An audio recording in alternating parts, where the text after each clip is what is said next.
Okay, thank you so much. All right. Hi, good morning, everyone.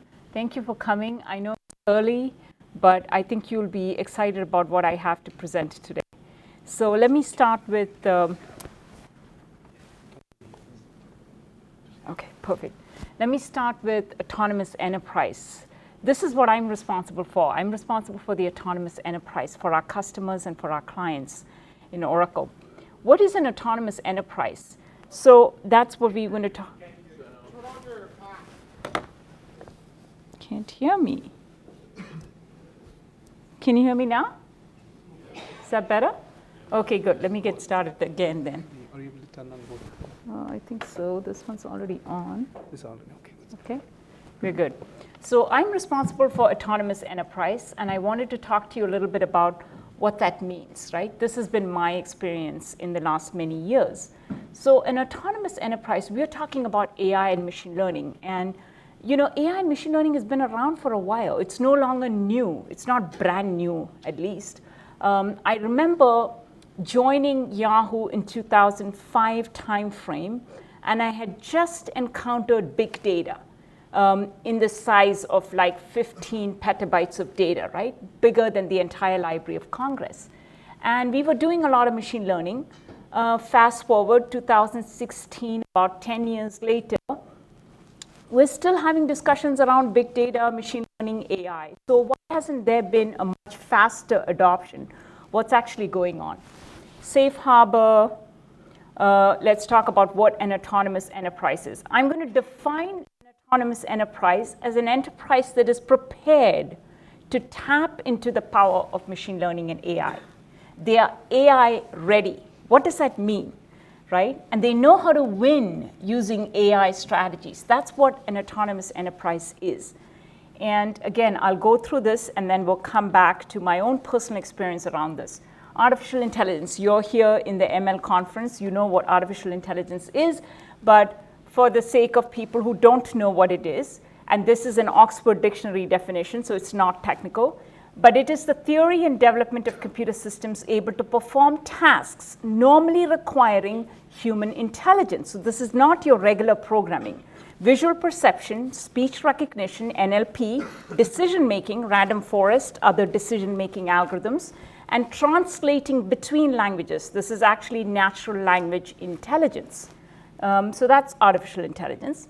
And then let's talk about why an enterprise should be autonomous or powered by autonomous and be AI ready, right? So this is interesting because AI is really an existential threat, a strategic threat, in my opinion. And it has become a necessity for most of these organizations. If they delay the adoption of AI, there is a very serious risk of being a fallout or being left behind. And they can be subject to business erosion. They can be subject to a long, painful, drawn-out, eventual death. Now, being part of Yahoo for 8 years and then Yahoo getting acquired, I spent a lot of time thinking, because Yahoo was a pioneer company, and you'll see, I'll show you a lot of research today, and you'll see how we failed. We were a pioneer company. We had a strategy around ML and AI, wasn't enough. So, you know, if you don't even have a strategy, it's a no starter. But if you do have a strategy, you still have to go out and make sure that that strategy is viable in the marketplace. So like every major epochs, right, the internet age, social media, and we have others, big data, AI, I really feel that AI in particular is a genetic marker. It's like a seismic shift, right? And you may have seen a lot of presentations how far we've come. But this epoch is something we're going to look back, you know, a decade, 2 decades from now, and see the sign that this was a seismic shift in our time. So what are some of the examples of threats and risk, right? Here is banking. Banking has been an industry that's been around for a very, very long time. They're a regulated industry, and they have a, you know, very, what I call, stable market, right? And then you see Apple, and you see Amazon coming in with Amazon Cash, and Apple coming in with Apple Pay, starting to disrupt this market. And we've seen Amazon disrupting so many different markets. So there's a book written by one of the professors in New York, and he basically wrote about the four. And what he's talking about, the four, are these companies, you know all of the four. This is Apple, Amazon, all of these companies that are autonomous enterprises that have figured out how to tap into the value of data and to tap into the power of AI. So let's talk about who's winning in this autonomous enterprise game. What are they doing right? Is there data? What data is telling us? I'm a data person. I love to pore over lots and lots of data. I like to confront the data. So let's look at the data and let's look at what the data is telling us. Now, if you look at the small print up there, 90% of the companies have invested in AI, right? A lot of companies have done that. Only 40% of these have seen some sort of a success with AI and machine learning. And worldwide spending, this is in the billions in 2019 going off to 2023, right? So we're spending billions of dollars, lots of investments going into AI, and yet everywhere I turn around, people tell me, oh, we've not had much success. It's been okay. It's not been okay. The industry has adopted. It has not adopted. And we have clients, Oracle has clients, and we go to our clients, and our clients are struggling, right? Because a lot of them have not seen what this value looks like. And this whole thing about chief data officer, right? The chief data officer is the newest hire now in the industry. And if you look at the metrics, there's so many chief data officers being hired. There was a more recent article that said 60% of the chief data officers are failing in their jobs, right? So why is it that these chief data officers are failing and they're all being hired? Now, my own experience, I went from the pioneer company, which is Yahoo, to Western Digital. And when I joined Western Digital, I joined them as the chief data officer. And I did not know that there were 5 people before me that failed. They couldn't do the job, was let go. I figured that out after I joined the company, right? And so now I'm sitting there trying to figure out what should I do? How should I be successful in a company where others came and couldn't succeed? So what does that success look like? And why are people failing, more importantly? So MIT, I love MIT. They have a lot of money for doing research. They did a research initiative with Boston Consulting. And this research study is very close to my heart because it really, really resonates with my success, my own individual success. And so this talks about something at a more global scale. So what they did was they went out and did a study. They did a global study in 2019, so it's very recent. You'll find all this data on the web if you can go search on it. But this is a group of 50 people that had research funding that studied 29 industries. My own industry, manufacturing, 97 countries, and talked to about 2,500 executives, right? And they have all this data. So I'm a machine learning person. My background is more scientific in nature, but I love data, and I'm a practitioner. So what do? I take all this data. I'm excited about what they found to figure out what are some of the key things that we can learn from this data, all these interviews, what people are talking about, what the executive experiences are. Because I found myself in Western Digital being the CDO, but I didn't have a lot of different CDOs to go around and ask, what does success look like? Why are you more successful than others? Or what has been your practical experience in being successful with AI and machine learning, especially in an industry like manufacturing where they traditionally are not an AI company. They're a manufacturing company, right? So for them to shift and try to be an AI company was a journey, and it was a successful journey for me, but to be able to understand that. And they did a very broad range of industries, so they covered insurance, software, banking, manufacturing, healthcare, and pharmaceuticals. All right, so let's look at the data. So I clustered the data, and this is what the data looks like, right? Very, very interesting. 4 groups of people, 2, 3, and 4 are failing. Just 1 group of people is successful. This group is called the pioneer group, right? They're 30%.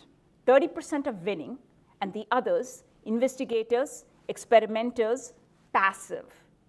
70% of the passive people, they're all losing, right? What does losing mean? They're not deriving business value or business performance. They're not getting massive performance, revenue growth, cost, from adopting AI. This is important for us to know. Like, we have to understand why we are failing, right? And why all these data officers are being fired, because it's not so easy to win. And there is a specific, you'll see, there are specific signals that are coming out. What are the pioneers doing very well? The pioneers have done a very good job incorporating AI into their business strategy. This is super critical. Into their global strategy, into their digital strategy, right? They're not doing AI in isolation, like a pilot of an AI, or they're just doing, use cases and prototypes, allowing the technical person to go figure out what AI looks like for the company. There's so many behaviors. The pioneers who are successful have done very good. So what have they done really well? They've combined business strategy, very important, to organizational behavior. So when you think about AI, the success of AI is not technological. That was my big aha moment, right? It's more organizational. It's more alignment. It's more about investment. It's more about the integration of AI with the rest of the company and the rest of the strategy and what the business model of the company looks like. And it's also about talent, getting the right talent in place. So pioneers have figured this out. They've figured out how to be successful while the rest of the competition is having a hard time generating value with AI. So let's look at what the reality of the losers are, or the people that are not winning in this space. They are having some challenges. They're not able to address the challenges in a good manner. They're not able to mitigate the risk. They're not able to deal with the difficulty. There's like difficulty, serious difficulty, and I'll talk about some of that as I go into the technology and the architecture and how you bring everything together. How to exploit this opportunity, and not to exploit this opportunity at a group of 10 people, 20 people. I remember the CEO telling me, I want the factory to be run on AI. I want lights to be turned off in this factory, right? That's a big, massive, huge goal. That's not like doing a little AI here and trying to make it work, right? That's like going to Malaysia and making sure Malaysia has adopted AI at scale. That's making sure that their brownfield environment has shifted to an AI-capable organization or factory. And then we have to talk about the strategy to integrate AI for adoption. This is very important, because if you're not adopted, then AI is not really successful. So here's some distinct organizational behaviors, right? So the winning folks, or the pioneers, have found a way to unify AI strategy with the overall digital strategy of the company. They've also figured out how to make this a C-suite initiative. This is why the chief data officers are hired, because it has to be a board of director level conversation, a CEO level conversation, executive level team conversation, how they're going to become an AI company or an autonomous company. Usually this has to be housed under the CEO or the CDO, which is the new person that's been hired to lead this corporate-wide initiative, right? And they have to reimagine their business model with AI. That's very hard to do. And the underlying investment and commitment should be able to work with AI production and AI consumption. We're very good as technical people, scientific people, to produce a lot of AI, to produce a lot of algorithms that are very successful. But who's consuming that? How are ordinary business users consuming very good, intelligent, fantastic machine learning models? So the consumption is a very important thing. And then the pioneers are taking bigger risks. So they're not focused on trying to do cost cutting, which is very important to do. They're not focused on trying to get productivity gains, but rather they're trying to use AI to bring new product revenue, to bring new products to the market. They're really taking bigger bets. And then they're investing in scalability, they're investing in talent, they're investing in business processes throughout the organization, right, in addition to AI technology.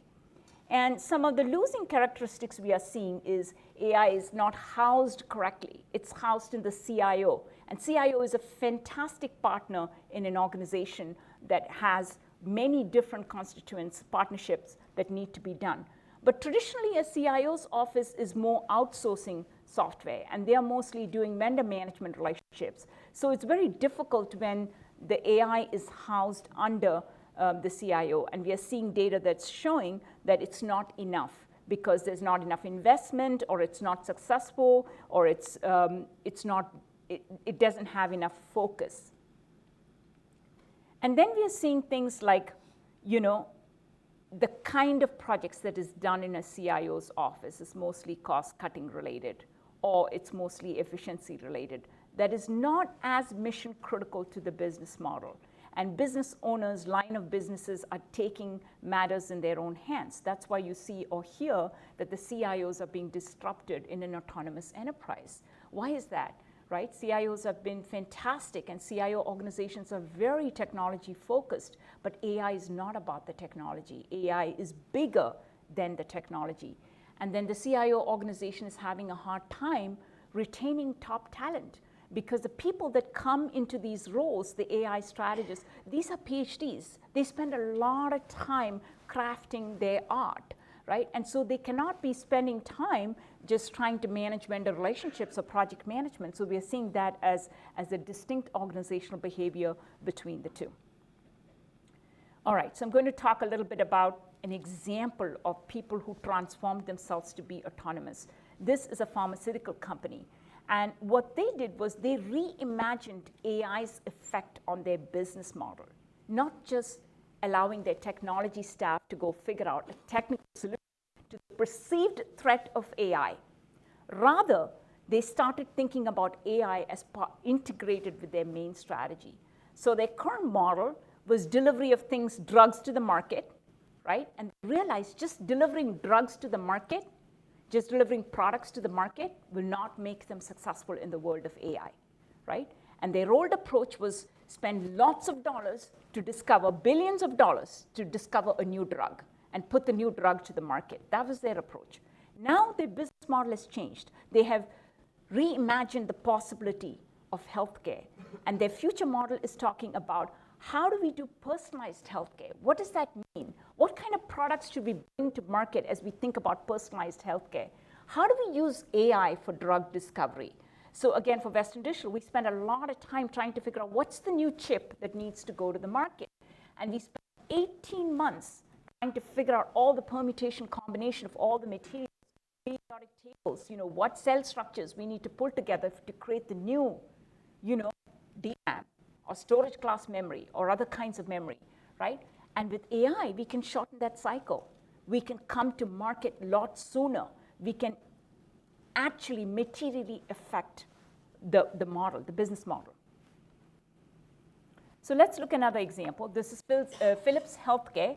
And this company is also adopting a precision diagnostics, right? They're trying to do connective care. So they've integrated AI across the organization. And their traditional way of working was really just to say, we've got all these different organizations, MRI machines, CT scanners, ultrasounds, digital pathology. And now they're sitting and saying their future model should realize synergies between all of the different lines of businesses, right? So the AI projects need to focus on organizational data integration, pulling all these different data sources together, and then focusing on data hygiene, which is super critical when you talk about AI, and yield an integration across functions, revealing new areas of innovation. This is the power.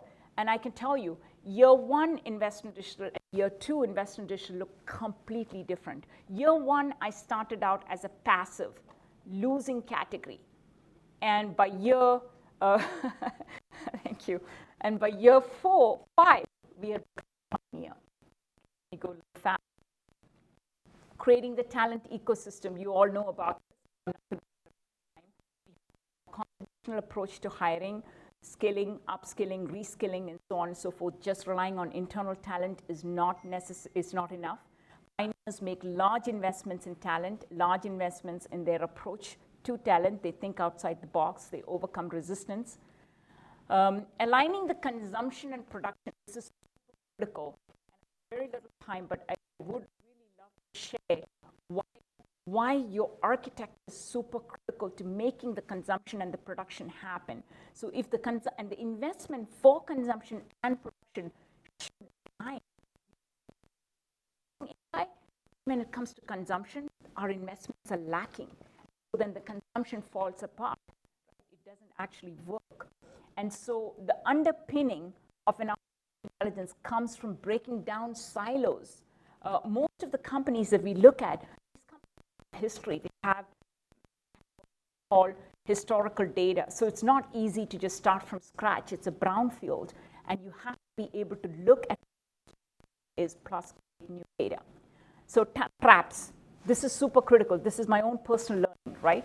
So if you don't spend enough time on the existing business processes and you just improve the business processes, right? That's where people start with AI. Just improve our existing processes, make these better, do some prediction on how I can look at my HR data better. Process improvements are better, but you will not be an autonomous enterprise with just a little bit of process improvements. You have to invest in talent and strategy for talent, because what your talent's going to look like in the next 10 years is completely different than the talent you have today. And you have to think about your strategy. We talked about that. It's an integral part of your strategy. So executives have choices how to engage. They can go the bigger route, which is the strategy, figure out the right investment, platform. They can make consistent investment in the talent, create revenue growth-related projects, big bets, or they can go small. Going small, putting less money into the initiative is not necessarily bad. The key is to be disciplined and make sure that whatever those small projects are that you do, that actually can be adopted and can be consumed, and there's a path to consumption, right? So this is what I found the data to be in Western Digital, without actually showing you the data. Completely convoluted. And Western Digital is not new in this. It's entwined. Structural issues, format issues, schema issues, everything. And this is what you're bombarded with every day. These are all the players in the industry, right? The vendor landscape. This vendor landscape is constantly bombarding you. Buy this product, buy that product, buy this machine learning tool, buy this machine learning platform, buy this machine learning, application, right? What you really want is to decouple your data. So your architecture is future-proofed. This is super critical. So the data is not replicated, right? Your data is a single source of truth from which many things run. And EMC did this, and they did this traditional town in Newtown. It was a really nice storyboard. You can find all this on the web. It's public data. But really, AI needs a similar strategy where you need to go from the traditional way of dealing with data, where you've got formats and schemas, and you've got to start thinking about data differently in the world of AI. So I have a simple, very successful, future-proof architecture that I talk to my clients about, bringing the data. So because you're historical, you're starting from scratch, you need to bring data, unite the data, grate those silos down, bring it to a data lake. People have lots of opinions about data lake. It works, it doesn't work. My experience has been data lakes works extremely well if you know how to use it, right? And then you can use the data lake for many different things. Near real-time data, streaming the data using Kafka. If you're ready for new data collection for AI with signal-rich data, you can use batch data. You can social data, third-party data. You can have a very nice organizational scheme within your data lake. And then eventually, you will have machine learning actually ingesting the data at the source near real time. This was the power of where I left Western Digital with. The factories, no longer people sitting there collecting data. The factories generating data, machine learning agents are ingesting this data. It's already done a health check on the data to figure out that the data has signal richness in the data. And then it's ingested into the data lake, and up through the compute stack, machine learning is being done. And AI was doing the BI. AI was doing the BI.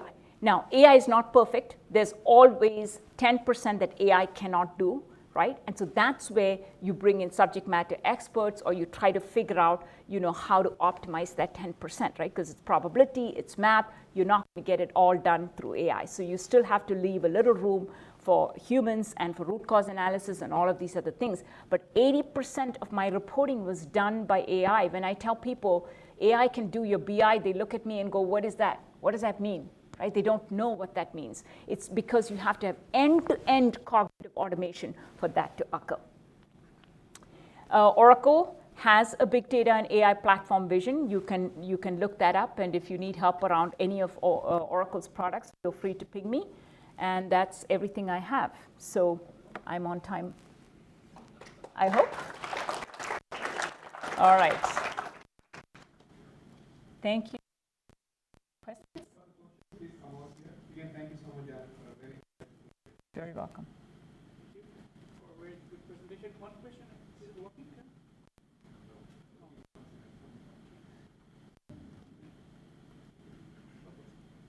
So the question is that a lot of us here are from hardware background in Yes. Valley. Yes. I come from manufacturing myself. I'm trying Yes. to do AI in one project. So I've seen three kind of different approaches Yes. to present to C-level exits. Say one thing I will call AI for hardware processing products. What you described. Yeah. How to bring new products. Yeah. But that is not very popular or not a sure short way to get C-level executive excited about in particular in manufacturing or semiconductor industry. What Yeah. I found is that if you say, I can put AI in my hardware, Yeah. or I can design a hardware for AI that Yeah. means power efficient chips or something like that, they will be more excited and they'll fund more on that product. So Yeah. fundamental resistance or difference between for it to use AI for business process, Yeah. which can do wonders for even for manufacturing or hardware industry, Yeah. versus if you just say, well, develop physically like what they're good at, right? Yeah. Yeah. For AI, right? Yeah. Yeah. Or I put AI in hardware. So how to bridge this difficult gap? It's very difficult Yeah. to get them excited about business process. 100%. We're still winning, right? Even Yes. if we're not investing in AI in our hardware space, we're still winning. So how to make the difference? Yes, yes, yes. So coming from the hardware background, I can totally relate to what you're saying. When I first came in, I was told when I was talking to the company, I said, how much money do you have? What kind of investment are you thinking? You are a hardware company, right? You're very traditional. And they said, well, Janet, it's about $25 million. When I got there, they're like less than one. And I'm going, okay, what changed between then and now, right? Did the money go away? What happened, right? So hardware industry is low margin, right? Very much under pressure to get the product out. And so what I found out my way to success was to take a high profile problem, right? And so I didn't focus on trying to make them autonomous on day one. I simply picked a high profile problem. So let's talk about what the high profile problem was. They were facing some very significant threats going from 2D to 3D, 2D NAND to 3D NAND. Going to 3D NAND, now test times on a 2D NAND was already in the order of 2 hours, 3 hours, so on and so forth. Test times on a 3D NAND were shooting up to 27 hours, if you could believe that, right? And all of this test was manual. You had subject matter experts deciding 70-bit IGNOR, 90-bit IGNOR, 120-bit IGNOR, right? And trying to do all the classifications. So I took on prediction of test very quickly. I showed them that if you could do algorithmically test yours, and it took a year for adoption because I had to run my machine learning algorithms in production in parallel with the subject matter experts, because a lot of resistance, right? But when subject matter experts sat there and they saw, wow, machine learning is predicting 90% of the time, and I'm doing all this work by myself. Like, why don't I shift my focus and do the 10% where the fallout is, rather than do the 90% because getting it right 90% of the time, right? So that was when I got the shift happen, not because I was evangelizing, but because my stakeholders figured that out for themselves as they were watching, right?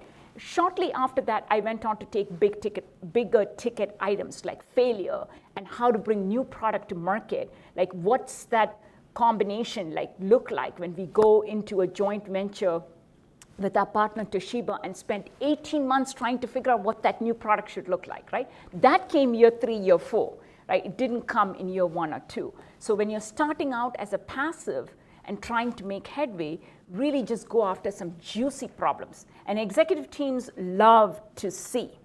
My CEO always said, I'm a C person, Janet, show me. So all hands meetings, big demos, working prototypes, demos, working with 2 billion rows of data, working with 30 billion rows of data, and just literally standing on the stage and doing a demo, right, with the team. And when they see that, they're like, oh, wow, now what does it take to adopt? Like I actually showed, we had a case where We sell our products in Western Digital to Apple. Many of you know this. It's public data. And we were having outliers, failures, and Apple was returning our devices because of these failures. It was taking us 6 months, or, the data was being generated in China, it's being shipped to the US. It's taking a very long time to figure out where the failure is happening. And so I took on that problem. And as I was able to do near real-time data, one day I brought the executive team together and I showed them data's being tested in India. You're seeing near real-time outliers happening right now. And these people in the manufacturing world, they're all very, very smart people. They're device physics engineers, material engineers, PhDs, right? So I saw my boss literally fall out of his chair. And he said, what do you need, Janet? Right? So the seeing is very, very powerful. I don't like to go to Oracle customers and say, hey, we're great, we do autonomous. I like to show them, right? So I'm telling them, start somewhere. Decide you want to be autonomous, pick a use case, make it high profile, hand the data over to me. Let me come back. Let me show you something. Let me dazzle you, right? And then when you see that, you got a choice to make. Do you just want to pilot that little thing and keep it with a few people? Do you want to actually have a broader vision? Do you want to make your company an autonomous enterprise, right? If you look at Amazon, they're autonomous, right? Everything that they do is informed by data and AI. That's where every one of us have to get to. Thank you, Janet. Thanks. All right, thank you very much.